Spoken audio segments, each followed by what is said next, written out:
Hi guys, so today we'll do an overview of FJS BLP. So, according sa box, ang ibig sabihin nun ay Battle Light Pistol.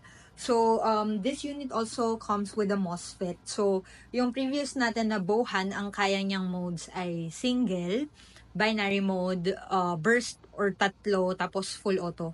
Ito ang additional niya aside dun sa apat ay meron siyang burst na apat. So, apat yung lumalabas na gel balls. Tapos, pakita namin mamaya kung paano siya mapaprogram. So, this unit is metal gearbox version. So, meron ding nylon gearbox na version. So, ang mga metal parts niya, so, itong part na to ng buttstock. Ito, nylon lang. Itong mismong parang base niya. Tapos, itong fire selector metal din. Ambidextrous to. So, ibig sabihin kahit isang side, functional siya. Sa iba kasi decorative lang yung isang side. Yung magazine release, extended siya. So, madaling pindutin, very accessible. Metal din. Tapos, meron din tong blowback, merong automatic pre-feeding. So, ibig sabihin nun, kapag sinaksak mo tong magazine, pag na-recognize niya, automatic na yung feeding. Hindi mo na kailangan hilain tong charging handle.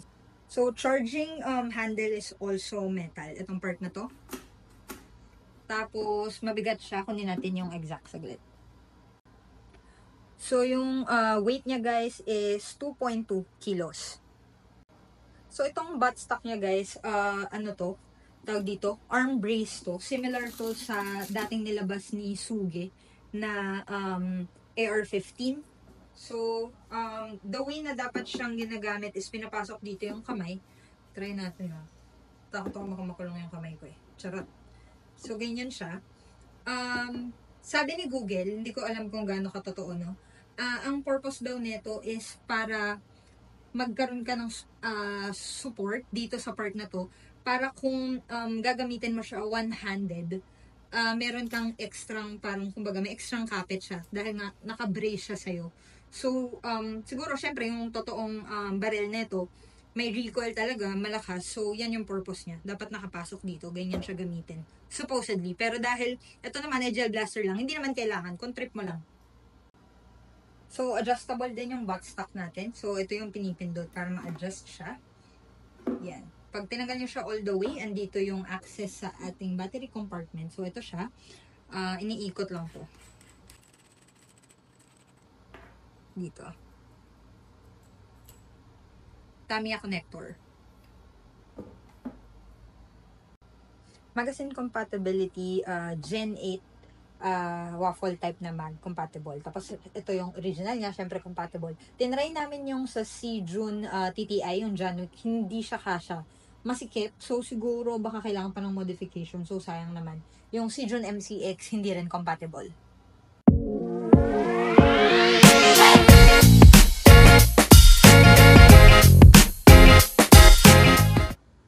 So, meron tong auto pre-feeding pag pinasok mo yung magazine. Yun, tumunog na siya.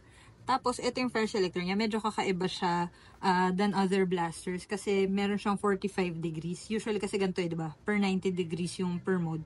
So, ito, meron siyang 45 degrees. Ayan, ito yung semi-mode niya. Tapos, itong fire, yung nakasulat, ito, yan yung full auto. Yung safe, hindi niya mapipindot. So, iba yung pag-program ng MOSFET neto versus yung mga Bohan. Ito, habang andito ka, hold mo lang tong trigger. So, ito, ngayon, nakasingle to. So, mangyayari, pag hinold nyo siya, hintayin nyo siyang tumunog. Hindi pala siya tumutunog. Nagba-vibrate lang siya. So, after nun, binary mode na to. Tapos, hold mo lang siya ulit. Hintayin mo ulit siyang mag-vibrate, mag-beep. Yan. So, ngayon naman, burst na to, tatlo.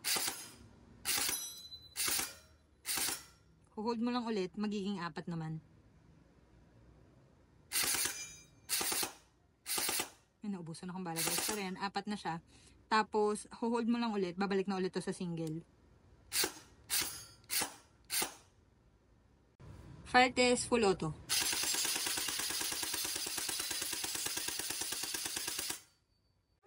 Blasters Manila.